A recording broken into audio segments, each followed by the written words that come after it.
Labas visoms! Dar praėjusio mėnesio pabaigoje aš savęs paklausiau, Patricija, ar tu esi verta grožio dėžutės ar ne?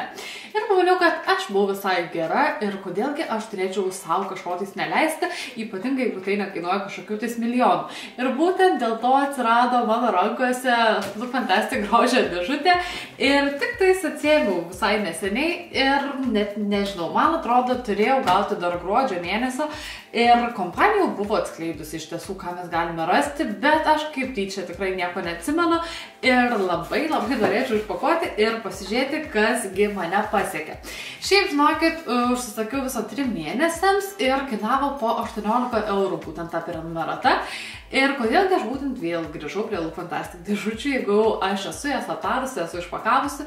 Po to buvau išbandžiusi ir keletą lietuviškų, tačiau man visuomet norisi išbandyti to, ko mes neturime Lietuvoje ir galbūt tokiu būdu atrasti kažką tais labai vertą dėmesio. O dabar, manau, būtų pats laikas išsipakuoti šitą velnio dėžę ir pasižiūrėti, ar buvo verta išleisti šitiek pinigų.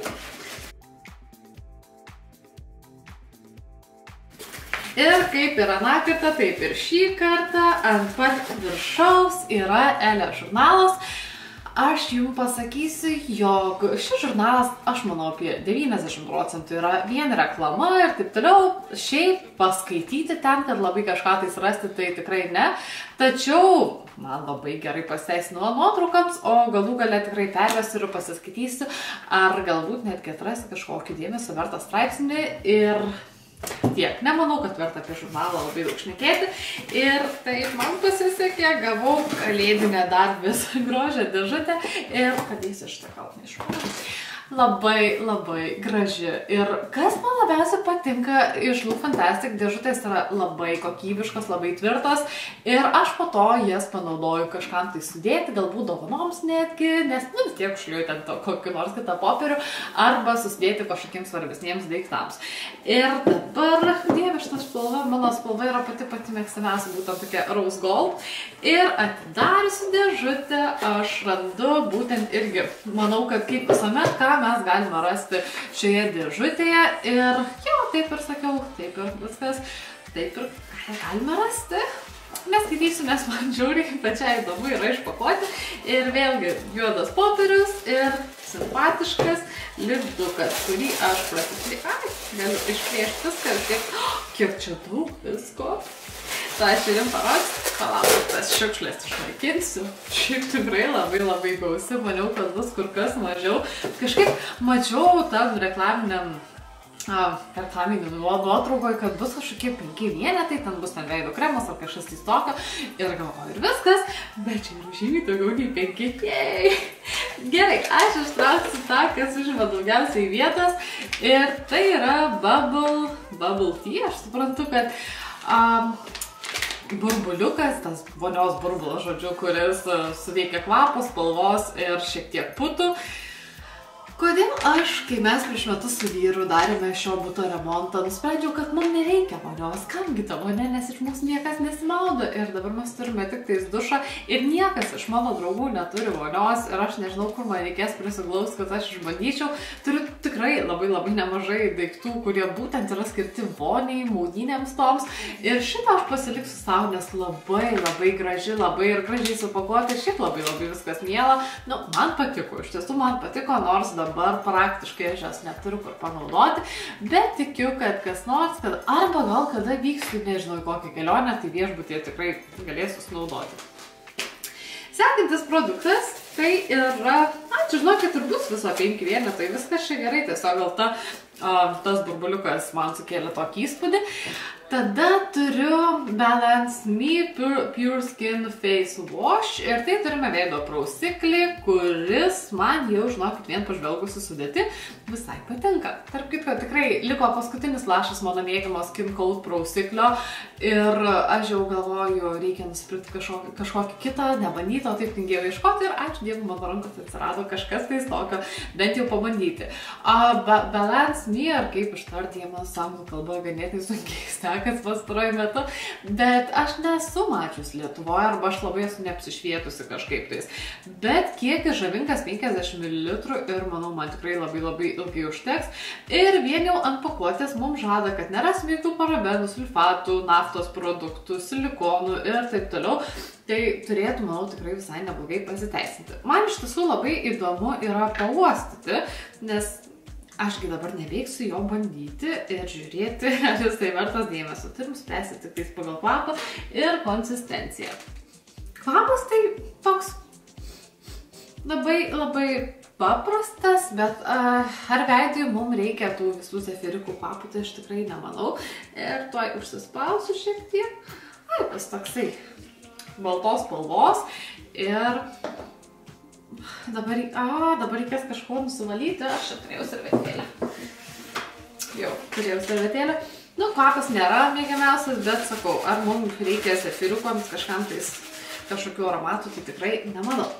Tada turiu dar vieną tokią ganėtinai nemažą tautelę, tai yra Philip Kingsley Elastic Sizer, kažkas tais tokio. Čia priemonė, intensyvi priemonė, labai kondicionuojanti ir naudoti reikėtų prieš šampūną ir tinkama visiems plaukams, suteiks elastingumo, apimties suprantu ir blizgesio. Tai labai įdomus daiktas, nes pagrindas daro vanduo ir ricinų aliejus ir manau, kad tai bus sekmadieninis produktas, kur dažnai būna, kad vyras kur nors išvažiuoja ir būtent tada aš galiu savo skirti tą baisiąją valandėlę, kaip aš mėgstu vadinti, tai yra padengti veidą kokia žalia arba juoda kaukė, kur tikrai vyras iš manęs juokiasi, ir pasilepinti kažkokiais tais plaukų produktais, kurie padėtų mano plaukams jausti sveikesniems ir tiesiog, nežinau, atsigauti nuo visų tų silikonų ir visą kitą. Tarp kito, žinau, kad aš žiauriai temą pasakysiu, bet tie silikonai, nors man ir fainus plaukus padaro, jas tikrai yra malonu liesti, bet aš pastebiu, jog ilgainiui juos naudojant kažkaip plaukai jau nori vis daugiau ir kad jie būtų tokie gražus po išplovimo, tai aš nebepastebiu. Tai kažkaip galvoju, kad reikės grįžti prie tų natūralių kažkokių tai skalkių ar produktų ir dieve bus dar kažką jums parodyti įdomesnę, jeigu man patiks. Tada turiu veido kaukę, matau, kad bus lakštinė ir tai yra iš kompanijos Skin Republic, aš manau, kad. Ir kainai mums gero suteiks, dabar reikia greitai skaityti. Irgi suteiks elastingumo, sudėtis papildyta vitaminais, antioksidantais, amino rūgštimis, sudrėkins, pamaitins ir atgaivins mūsų odą. Šiaip tikrai labai gražiai ir įdomiai, ir aš sakau, tokie produktai, kurių mes neturim Lietuvoje, mane ir labiausiai patraukia mano dėmesį, nes kažkaip tais nežinau. Mes visur galim paskaityti apie L'Oreal ar apie, nežinau, bet kokią Belapierę tą pačią, bet tokių, jau reikia paieškoti ir pasižiūrėti ir aš labai viliuosi, jog pagal sudėtį man ir šiaip pagal mano veido pojūčius man ši kaukė pasiteisins. Tada liko netgi dar 2 produktai ir mano rankose yra iš Melau ir bus labai matinis lūpdažis, o spalva aš spėju, jog bus raudona, nes bent jau reklaminiam tam stende tai ir buvo, ne stende, o tam reklaminiai nuotraukai ir buvo raudonas, tai dabar tuoj pasižiūrėjau. Nenoriu atsidaryti man nieką šiandien, aš tik nagus nusilakavau ir dabar susigadinti juos. Išsitrauksim, kokia faina pakuotė, aš labai šiaip mėgstu šitą nude spalvą ir atidarius, taip, tai yra raudona, labai graži matinė raudona spalva. Aš nežinau, ar čia tikrai matinė, ne matinė, raudona, pasitipriau ir tikrai man įpakavimas ypatingai patinka. Iš tiesų jis atrodo toksai paprastas, bet vien jos spalva ir ta auksinė detalė, žodžiu, man patinka tokie daiktai ir aš jau dabar kažkaip tai džiaugiuosi, kad aš visgi sau leidau nusipirkti šią dėžutę.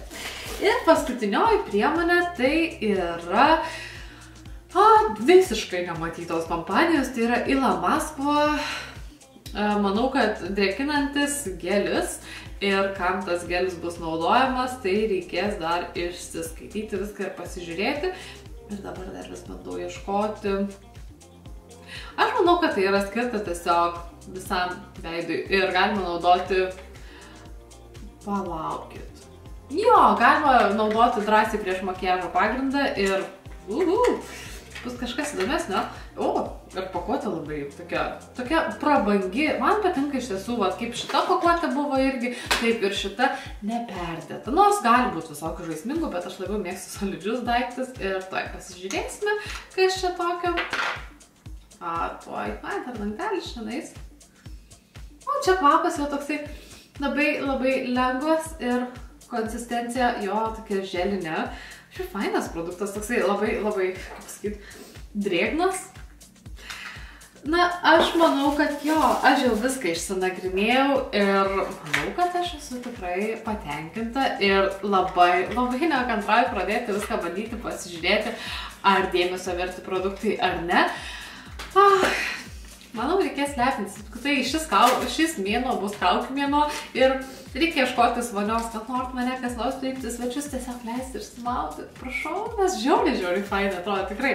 Ir ačiū Dievui, mano plaukai. Ir apskritai žinokit, visa ši dėžutė man pasirodė viena geresnių, kurią aš gavau, nes pagal sudėtis ir šiaip pagal produktų nežinomybę. Ir tiesiog tai, kad aš jų niekada nebandžiau ir viskas yra suderinta taip, kad atrodo kiekvienam žmogui, kuris gautų šitą dėžutę, jis turėtų būti laimingas ir patenkintas, nes nėra prie ko prikibti. Tokių dalykų kaip maitinančių ar kažkokių besirūpinančių tavo plaukais produktų mums visada reikės, taip pat drėkinančių kremų irgi, veido prausiklis tikrai nežinau, kam galėtų jisai pakenkti, aišku, reikės išbandyti. O raudonas lūpdažis tikrai, manau, yra kiekvienos merginos privalomas daiktas turėti savo kosmetinėje. Tai po kol kas mano vertinimas yra 10 iš 10 ir nežinau, dabar bus labai įdomu išsipakuoti, jau žinau, kad neužilgo turėtų pasiekti sausio mėnesio grožio dėžutę, tai žiūrėsim, ką ten gero rasi. O dabar ką, noriu visoms padėkoti už dėmesį, tikiuosi buvo įdomu su manimi kartu išpakuoti ir pasakyti turbūt iki pasimatymo antradienį. Gerą savaitgalį visoms!